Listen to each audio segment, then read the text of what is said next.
with the last name the most benignant and beneficent. Hello students, hope you are fine and doing well. Today this is our second lecture of Applied Physics. I am Zahid Riaz, instructor of this subject, Applied Physics.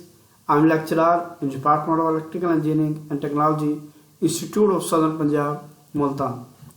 Dear students, today our lecture contents are, first of all, we will discuss about the scientific method. After that, we will also discuss about different steps in the scientific investigations, and the last subject, that is the tool for studying physics. In the previous class, student, we had discussed about the basic branches of the physics, और आज के lecture में हम उस method को discuss करेंगे जो कि फिजिक्स के लिए बहुत इंपॉर्टेंट है. किसी भी फिजिक्स के फिनोमिना को डिस्कस करने के लिए हम जो मेथड को अडॉप्ट करते हैं, that is called scientific method. हमने लास्ट टाइम डिस्कस किया था कि physics is the branch of science, तो उसके डिटेल में कुछ आपके क्वेश्चन थे, तो उसकी वजह से इस जो लेक्चर है ये ऐसे डिज़ाइन किया गया कि आपके क्वेश्चन जो है प्रीवियस क्लास के कवर हो सके. तो first of all we will discuss करते हैं कि साइंस है क्या. What is science? Science is a systematic body of the knowledge based on fact. यानी साइंस और आर्ट में बेसिक फ़र्क ये है कि आर्ट में आपके आइडियाज़ जो चेंज होते हैं डिफरेंट लोकेशन पे, person to person, location to location, environment to environment, country to country, subcontinent to subcontinent, different environment के अंदर डिफरेंट लोगों की साइकी होती है, उसमें डिफरेंट उनके थ्योरीज हैं, डिफरेंट उनके लॉज हैं. लेकिन साइंस में हम फैक्ट्स पे बात करते हैं. तो knowledge about the law of physical universe as obtain and tested through the scientific method. ऐसा नॉलेज जो कि किसी भी फिनोमिना को, किसी भी फिजिकल एक एक्टिविटी को जो कि यूनिवर्स के अंदर हो रही है उसको ऑब्टेन किया जाता है, फिर उसको टेस्ट किया जाता है through the scientific method. Discipline और field of science which aim to explain and describe are natural phenomena. यानी साइंस में हम बेसिकली ऐसी फील्ड है जिसको हम स्टडी करते हैं और उसके अंदर एक्सप्लेन करते हैं, डिस्क्राइब करते हैं नेचुरल फिनोमिना जो भी हमारे इस कायनात में या इस यूनिवर्स के अंदर अकर होती है. तो इसमें हमने एक लफ्ज़ जो है वो इसको मैं हाईलाइट कर देता हूँ कि साइंटिफिक मेथड जो है वो अडॉप्ट किया जाता है. तो हमने फिजिक्स को भी डिस्कस किया था, उसमें भी साइंटिफिक मेथड की अहमियत है. तो हम ये साइंटिफिक मेथड है क्या ये पढ़ लेते हैं. लेकिन उससे पहले हम देख लेते हैं फिजिक्स साइंस की जो डिफरेंट ब्रांचेस हैं, क्योंकि लास्ट में जब हमने डिस्कस किया था फिजिक्स की ब्रांचेस का तो बहुत से क्वेश्चन थे कि साइंस में कौन कौन से जो है हमारे नॉलेज या कौन कौन सी कैटेगरीज हैं. तो इसमें मैंने आपके लिए ये टेबल जो है वो डिज़ाइन किया है, जिसमें पहले साइंस में हम नेचुरल साइंस, सोशल साइंस और मैथमेटिक्स एंड लॉजिक, इन तीन कैटेगरीज में साइंस को डिवाइड करते हैं. फिर जब नेचुरल साइंस की बात करते हैं जिसमें आपने अक्सर सुना का फिजिक्स, केमिस्ट्री, बायो, ये सब्जेक्ट नेचुरल साइंसेज में आते हैं. उसमें दो बेसिक पैरामीना, एक है फिजिकल साइंस जिसमें मैटर, एनर्जी और अदर फिजिकल क्वांटिटीज को डिस्कस करते हैं, तो उसको हम कहते हैं फिजिकल साइंस. और second one that is the biological science जिसमें लाइफ को, लिविंग थिंग को, बॉटनी को, जूलॉजी को, बियोलॉजी को हम डिस्कस करते हैं, उसको हम बायोलॉजिकल साइंस कहते हैं. तो हम बात कर रहे थे साइंटिफिक मेथड की, तो हम लेक्चर को स्टार्ट करते हैं और साइंटिफिक मेथड पे फोकस करते हैं. What is a scientific method? A logical and rational sequence of steps that scientist follow before arriving a conclusion. हम बात करते हैं कि साइंस या फिजिक्स की बात करते हैं, उसके प्रैक्टिकल की बात करते हैं, तो हम कहते हैं कि ये एक फैक्ट्स से रिलेटेड है, ये लॉजिक से रिलेटेड है. तो फैक्ट्स वो लॉजिक क्या है, क्या स्टेप है, तो हम कहते हैं कि हम लॉजिक को अडॉप्ट करें तो हम इस लॉ को बना सकते हैं. तो उसमें बेसिकली ये है कि एक सीक्वेंस, एक स्टेप है साइंटिफिक मेथड में जो हम किसी भी लॉजिक को प्रूव करने के लिए अडॉप्ट करते हैं. यानी कि उन कंक्लूजन पे पहुंचने के लिए हम जो स्टेप को फॉलो करते हैं उस स्टेप को हम बेसिकली साइंटिफिक मेथड कहते हैं. इस स्टेप में सबसे जो अहम पॉइंट है वो है कि आइडियाज़ है, जो भी हमने हमारी ऑब्जर्वेशन है, हमारे आइडियाज़ है, उसको हम क्या करते हैं, प्रोसेस करते हैं और उनको ऑर्गेनाइज किया जाता है इनटू साइंटिफिक मेथड, ताकि हमारे लिए आंसर को अडॉप्ट करना या आंसर तक पहुंचना जो है वो इजी हो जाए। तो this is basically basic definition of the scientific method. There are different steps of the scientific investigation. The first step that is the observation. Observer जो भी नेचुरल फिनोमिना है जो इस यूनिवर्स में अकर हो रहा है, उसको अगर आप ऑब्जर्व करते हैं बीइंग अ ऑब्जर्वर, और आपको लगता है कि हाँ इसका आप कोई कंक्लूजन निकालने से पहले या कोई लॉ बनाने से पहले या अपना एक हाइपोथेसिस जनरेट करने से पहले आप क्या प्रोसीजर अडॉप्ट करेंगे, उसमें हम बेसिकली ऑब्जर्वेशन जो है वो इम्पोर्टेंट होनी चाहिए। Becoming aware of natural phenomena that would like to investigate. ठीक है, second step that is the research. तो ऑब्जर्वेशन तो आपने ले ली, अब सेकंड स्टेप क्या है, उसके लिए आपको रिसर्च करने पड़े, यानी कि जो आपने ऑब्जर्व किया है कोई भी फिनोमिना है तो क्या वो ठीक है या गलत है, क्या उसको होना चाहिए या नहीं होना चाहिए, उसके बारे में क्या आपकी इन्फॉर्मेशन है। तो उसके लिए आपने क्या रिसर्च किया, gather as much data as possible about the phenomena under investigation. तो जो जो आपको डाटा रिक्वायर्ड है उस डाटा को आप क्या करें, गैदर करें, अपनी इंफॉर्मेशन को मज़ीद इन्हांस करने के लिए, अब अपनी ऑब्जर्वेशन को मज़ीद क्या कहते हैं उसको पक्का करने के लिए आप क्या करेंगे, डिफरेंट जो है वो डाटा जो है रिलेटेड टू योर ऑब्जर्वेशन आप कलेक्ट करेंगे, that is called the research. Third step that is the formulating hypothesis. फिर आप एक हाइपोथेसिस जनरेट करेंगे, उसमें यह कि formulate tentative natural rational explanation about the phenomena. इसमें आप किसी भी विदाउट एनी आपकी क्या पसंद है क्या नापसंद है इस चीज़ का आप ख्याल नहीं रखेंगे, बिल्कुल रैशनल जो है वो आप एक हाइपोथेसिस जनरेट करेंगे जो कि बिल्कुल टेंटेटिव हो, नेचुरल हो, जो कि इस फिनोमिना जो भी कायनात में चीज़ें वकूफ़ पज़ीर हो रही है, फिनोमिना कर्ज हो रहा है, उससे रिलेटेड होनी चाहिए। आफ्टर दैट प्रेडिक्शन जो है वो ये आपने करनी है कि अगर ये यूं हुआ तो फिर ये रिजल्ट आएगा। तो उसके लिए हमने क्या करना है, उस हाइपोथेसिस यानी जो आपने एक जनरेट किया हाइपोथेसिस उसको हम क्या वो ठीक है या गलत है, यानी ऑब्जर्वेशन की बेस पे आपने कह दिया, किसी इंसान को आपने ऑब्जर्व किया, किसी बंदे से आप मिले, आपने अपनी ऑब्जर्वेशन की बेस पे अपने एक्सपीरियंस की बेस पे आपने ये कहा है कि इसके अंदर ये क्वालिटी है और ये अच्छा है या बुरा है, लेकिन आपने गैदर इन्फॉर्मेशन ली है डिफरेंट लोगों से और आपने कहा हाँ यार जो लोग इस तरह के होते हैं तो इनमें ये क्वालिटी होती है। तो लेकिन जब हम आते हैं नेक्स्ट स्टेप की तरफ, जो आपने हाइपोथेसिस जनरेट किया उसको एक्सप्लेनेशन के लिए हम एक प्रेडिक्शन बना लेते हैं, डिज़ाइन एक्सपेरिमेंट हम देखते हैं कि किस तरह एक स्पेशल एक्सपेरिमेंट से उस चीज़ को गुजारते हैं। By imaging a different way you can manipulate the variable, आप डिफरेंट तरीके से उसको चेक करेंगे। नेक्स्ट स्टेप जो कि पांचवा स्टेप है जो कि बहुत इंपॉर्टेंट है वो है एक्सपेरिमेंटेशन। अब साइंस के अंदर एक्सपेरिमेंट को बहुत ज़्यादा इंपॉर्टेंस है, यानी आपने ऑब्जर्व किया, आपने एक हाइपोथेसिस जनरेट कर दिया, आप लॉजिक की बेस पर आपने एक बात जो है वो खुद से गढ़ ली कि ये फिनोमिना यूँ आकर होता है, लेकिन जब तक आप उसको एक्सपेरिमेंटल बेसिस पे चेक नहीं करेंगे, उसको एक्सपेरिमेंट से नहीं गुजारेंगे तो साइंस में उसके ऊपर बिलीव नहीं किया जाएगा। तो कंडक्ट एक्चुअल एक्सपेरिमेंट, और एट द एंड जब एक्सपेरिमेंट से भी उस चीज़ को तकवीत मिलेगी या उस चीज़ को हम सच साबित करेंगे तो हम उसको कंक्लूजन में लेके आते हैं। Summarize the experimental result and how it match your hypothesis. Different steps हैं हमारे scientific method. The first step state the problem, problem state करेंगे, research the problem by gathering data and making observation.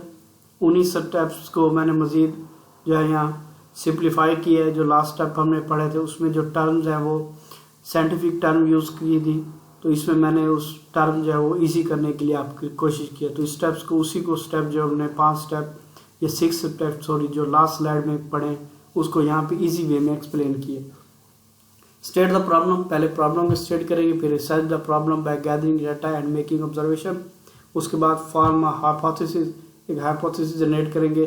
Test the hypothesis by creating a experiment, फिर आप experiment के जरिए आप उसको test करेंगे, फिर रिकॉर्ड करेंगे, एनालाइज करेंगे डाटा को, or at the end you can draw conclusion from the data, identify error and the improvement to be made. These are the different steps of the scientific method. State the problem को सबसे पहले क्या state है, जब पहले हमने कहा था कि स्टेट द प्रॉब्लम, तो उसको एक्सप्लेन करने के लिए basically identify the problem that is to be answered. वो प्रॉब्लम पहले उसको आइडेंटिफाई करें जिसका आपने आंसर देना है या जिसको आपको परफॉर्म करना है। तो सबसे पहले आप state the problem mean identify the problem. The second step that is the research the problem. आपके पास प्रॉब्लम है, उसको रिसर्च करने के लिए डिफरेंट हमारे पास लॉजिक्स हैं, डिफरेंट हमारे पास स्टेप्स हैं, डिफरेंट वेज है।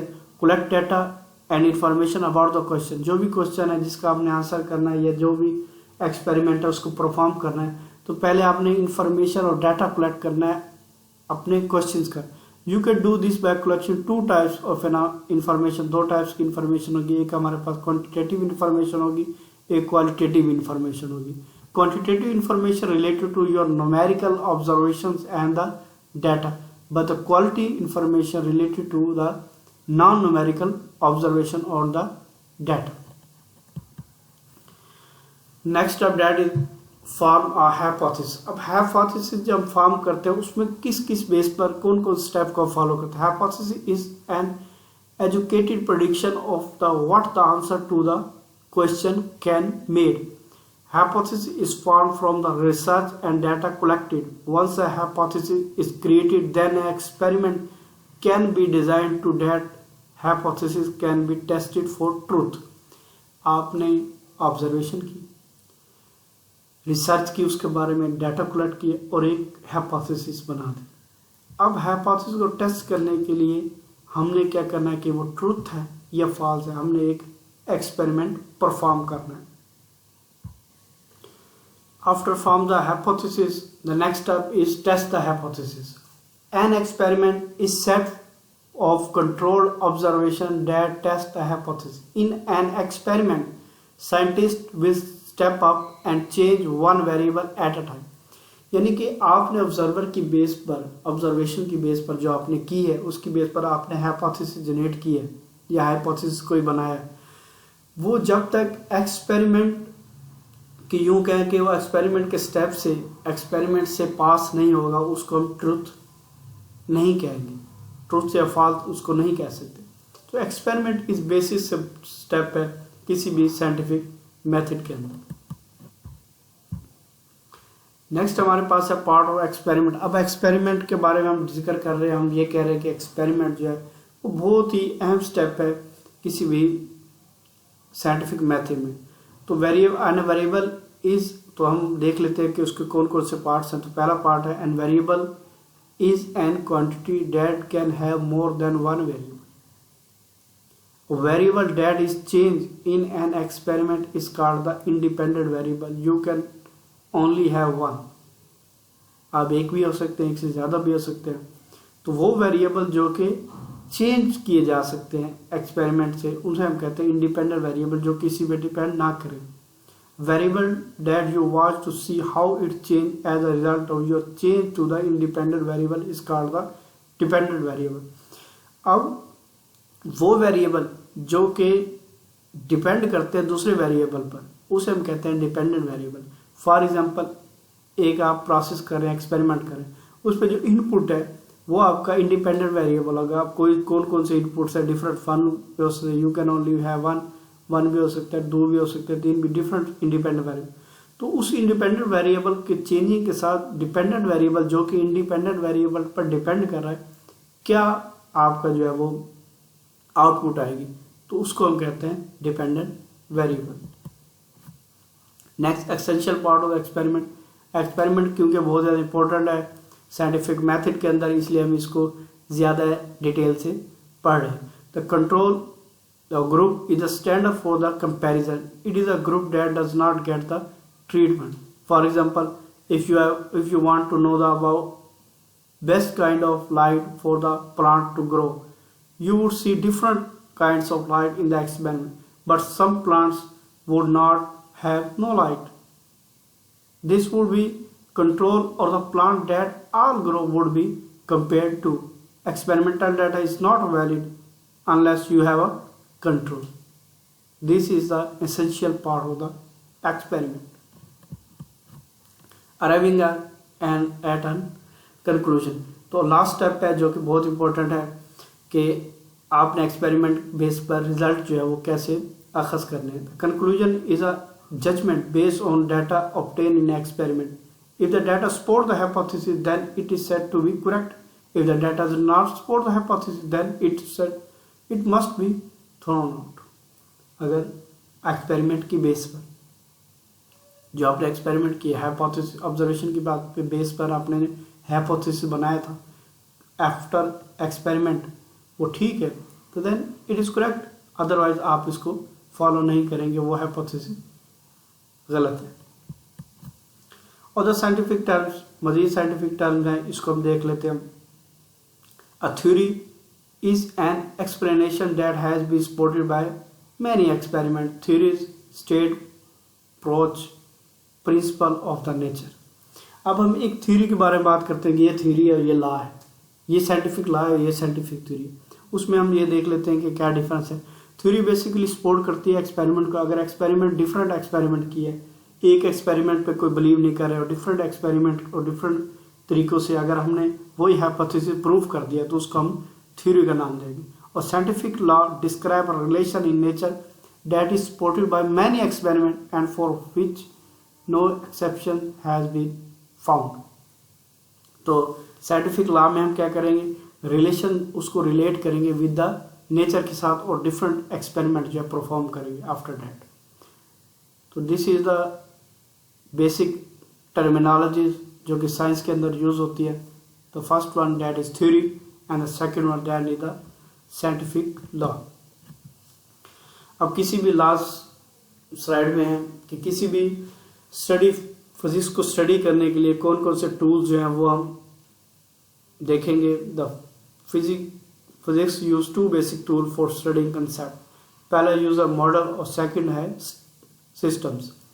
A replica or description designed to show the structure or working of object, system or concept. The second one that is the system, a set of item or interactions consider a distinct physical entity for the purpose of study. तो यहाँ हम आज के lecture को and करेंगे. आज के lecture में क्या पढ़ा है इसको हम क्विक जो है रिप्लाई कर देंगे. देखते हैं. पहला हमारे पास ऑब्जर्वेशन था. ऑब्जर्वेशन को हमने डिस्कस किया. उसके बाद हमने कहा कि रिसर्च ऑब्जर्वेशन की बेस पर हमने डिफरेंट डाटा कलेक्ट किया और एक हाइपोथेसिस जनरेट किया. अब हाइपोथेसिस को हम करेंगे कि ये सही है ये गलत है तो उसके डिफरेंट मैनिपुलेट करेंगे अपने वेरिएबल्स को और एक्सपेरिमेंट की बेस पर हम उसको कंक्लूजन करेंगे. तो बेसिक ये हमारे पास स्लाइड जो इम्पोर्टेंट है. मजीद मैंने स्लाइड्स में इसी चीज़ को एक्सप्लेन किया डिफरेंट वे से. तो हम आज के लेक्चर को यहीं एंड करते हैं. Thank you. अल्लाह हाफ़िज़.